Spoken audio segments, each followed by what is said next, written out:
Vous écoutez le journal du télétravail, le podcast du magazine Management qui depuis bientôt 1 an vous aide à mieux télétravailler. Je suis Lomique Guillot, rédacteur en chef du magazine Management et ensemble aujourd'hui nous allons parler de retour à la normale en un seul mot. C'est parti.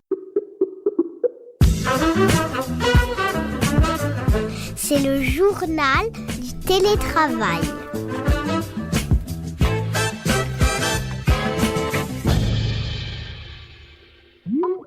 Ne rêvez pas, demain, même si la situation revient à la normale, les choses ne reviendront pas comme avant. Non, on ne retournera pas travailler exactement comme on le faisait il y a tout juste 1 an. C'est en tout cas la conviction et le credo de Carla Joao, fondatrice de Télétravail Quadralinda, plateforme de facilitateurs du télétravail, que j'ai le plaisir de recevoir aujourd'hui dans cet épisode de notre podcast, le journal du télétravail. Bonjour Carla. Bonjour. Vous vous dites le télétravail va durer de toute façon et il est important de mettre en place une politique, une réelle politique de télétravail au sein des entreprises demain. Tout à fait. On ne reviendra pas dans le monde d'avant et il est important d'organiser dans la durée avec une véritable stratégie. Pour commencer, il faut, selon nous, une volonté et une adhésion de la direction au télétravail, mais également une volonté des collaborateurs avec des moyens adaptés et un cadre. Ensuite, il y a 4 composantes importantes sont les valeurs, les savoirs à actualiser, une organisation avec une stratégie dans la durée et des actions programmées. Alors aujourd'hui, vous le savez, on est dans un monde d'incohérence qui n'est pas facile à gérer pour tous. Du coup, la cohérence est importante car elle apporte la confiance.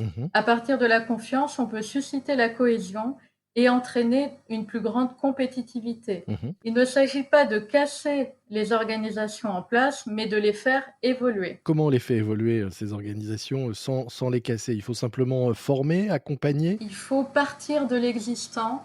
On va prendre en compte ce qui a été mis en place et qui fonctionne, et puis on va améliorer ce qui peut l'être avec un accompagnement à chaque étape qui peut être des formations, par exemple, complémentaires pour les managers et leurs collaborateurs. Et alors, est-ce que partir de l'existant, ça veut dire simplement transposer en télétravail ce qu'on faisait avant ou est-ce qu'il faut faire autrement et carrément réinventer même certaines façons de faire? Il faut faire autrement puisque aujourd'hui, quand on revient au bureau, c'est une organisation hybride qui est nouvelle. On ne peut pas manager comme on le faisait avant. Il faut une véritable stratégie autour de 4 piliers en pierre, qui sont la productivité, l'innovation, être bien dans les différentes sphères de sa vie et les relations humaines et virtuelles. Alors les relations humaines et virtuelles, c'est, finalement l'esprit d'équipe, la cohésion, la bienveillance dont on a tant parlé, à la fois managériale et entre collègues, ça veut dire ça? Tout à fait, l'accueil, l'écoute, la confiance, la bienveillance. On travaille de plus en plus dans des organisations hybrides et ça nécessite de continuer à créer du lien social entre les équipes en présentiel et en distanciel. Alors, il peut y avoir différents moyens que vous avez déjà abordés, notamment les rituels qui permettent aux équipes de continuer à créer du lien ou encore organiser des séances de brainstorming ou de team building à distance ou en présentiel. Mais il est important de pouvoir travailler en intelligence collective dans cette période. Vous avez cité plusieurs fois, 4 piliers, 4 compétences et paradoxalement, c'est pas forcément autour du chiffre 4 que vous travaillez puisque vous avez, identifié ce que vous appelez l'ère des 3 tiers. Est-ce que vous pouvez nous expliquer ce que c'est que cette ère des 3 tiers et cette danse à 3 temps? Oui. Alors, il est tout d'abord important de préciser que le télétravail a perturbé le déroulement de nos activités privées et personnelles qui jusqu'à maintenant s'organisaient autour des horaires de travail et de ces jours de repos. Et du trajet qui séparait la journée et la cloisonnait finalement. Voilà, tout à fait. Et il était déjà difficile avant de trouver un équilibre. Aujourd'hui, il faut apprendre à construire un nouvel équilibre de vie, car le télétravail s'est invité à la maison depuis le confinement sans autorisation et il a vocation à perdurer. Cependant, nous n'avons pas une vision idéalisée du télétravail. On considère que si on dépasse 3 jours par semaine, le télétravail peut devenir pour beaucoup d'entre nous une source de mal-être, car il casse un équilibre parfois fragile. Aujourd'hui, on va dire fini le métro boulot dodo et bienvenue au boulot dodo bien dans sa peau. C'est pour cela que nous appelons ce nouveau mode de vie celui des 3 tiers, dont le professionnel constitue encore le point central. Alors les 3 tiers, vous allez me dire, qu'est-ce que c'est? Eh ben oui, qu'est-ce que c'est? Les tiers-temps, les tiers-lieux et les tiers-activités. Alors prenons-les, dans l'ordre. Les tiers-temps, qu'est-ce que c'est? Alors les tiers-temps, c'est tout simplement le temps que l'on passe dans sa vie professionnelle. Le temps que l'on passe dans sa vie privée, en famille ou avec ses amis, et puis le temps pour Mmh. soi, qui est trop souvent négligé dans nos emplois du temps, bien chargés, Donc sa bulle personnelle, intime. qui est importante à préserver. Deuxième tiers, les tiers-lieux. C'est évidemment tous les lieux de travail ou télétravail, hein, domicile, bureau, espace de coworking, mais c'est également les lieux de moments de partage avec ses proches ou encore les lieux nous permettant de nous évader, Mmh. comme un beau sentier de randonnée par exemple. Et enfin les tiers activités. Alors c'est le découpage de notre vie entre ces différentes activités, donc les missions, les projets qu'on peut avoir au travail, les activités, familiales, amicales, donc un bon barbecue par exemple, même si en ce moment c'est pas forcément la période. Ça arrive. Oui, ça arrive bientôt, et les temps de détente personnelle pour pouvoir s'épanouir. Donc si j'entends bien, en fait, finalement, on a, un petit peu dans cette, valse à 3 temps du télétravail, une sphère, professionnelle, une sphère, personnelle et une sphère quasiment intime. C'est-à-dire qu'à l'heure où, le pro et le perso, rentrent en collision et parfois se fondent l'un dans l'autre, vous nous dites: «Il faut créer quasiment, une troisième sphère qui est la sphère, pour soi-même, intime et aux activités personnelles». C'est tout à fait ça, et ça demande à être organisé. Alors concrètement, ça peut se traduire de différentes manières. Mmh. Par exemple, avec le collaborateur, des objectifs lui permettant d'aménager différemment ses horaires de travail habituels pour être plus efficace en télétravail. Et est-ce que ça veut dire aussi qu'on a besoin, peut-être avec le télétravail et ces nouveaux modes, de travail où certaines sphères se mélangent, de retrouver quand même du temps, avec soi-même, plus qu'avant encore? Oui, je pense qu'il est important d'avoir, ce temps avec soi-même, à travers, des activités, des passions, effectivement, à maintenir et à préserver dans le temps, mais également des activités collectives, alors effectivement qui peuvent se faire, de manière, présentielle ou distancielle.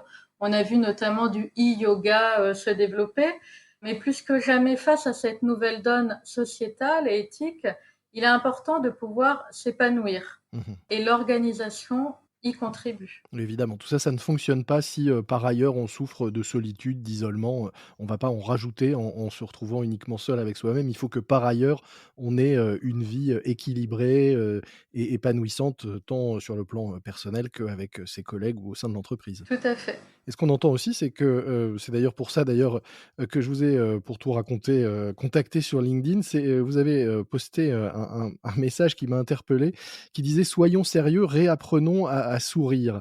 Est-ce que vous pourriez nous dire pourquoi est-ce que c'est, à ce point important de sourire, en ce moment? Et comment justement retrouver le sourire en télétravail pour ne pas souffrir de cet, isolement ou d'un mal-être, au travail que l'on peut parfois, décrire dans la période difficile que l'on traverse. Alors, on l'a dit, hein, le télétravail, est rentré dans les foyers au premier confinement, et ça peut être très, très mal vécu, hein. Mmh. Il y a, parfois, vous en parliez, donc les risques d'isolement, mais qui peuvent entraîner des addictions ou encore du burn-out ou du blurring, car il n'y a plus de frontières entre la vie privée et la vie professionnelle. Mmh. La question est de savoir pourquoi des collaborateurs perdent leur sourire. Peut-être est-ce une situation subie et non souhaitée dans la durée, dans cette période de crise sanitaire où le télétravail est préconisé.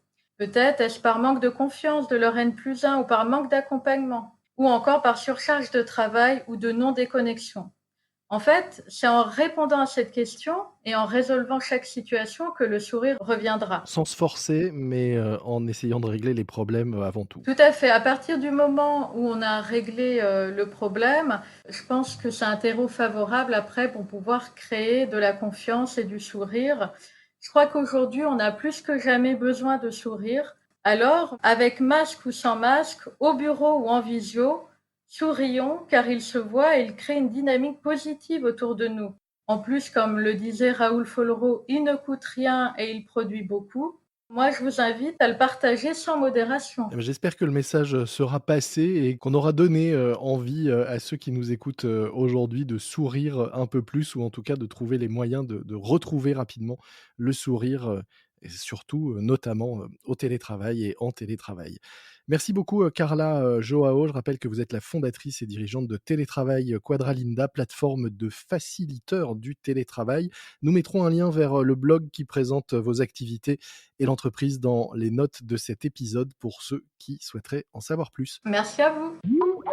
C'est la fin de cet épisode du Journal du télétravail. Retrouvez l'ensemble de nos épisodes déjà en ligne sur le site management.fr. Vous découvrirez également sur management.fr l'ensemble des podcasts proposés par le magazine Management, comme par exemple Trouveur d'emploi ou encore Les grands managers de l'histoire. Le site management.fr pour retrouver l'ensemble des contenus audio de Capital et Management.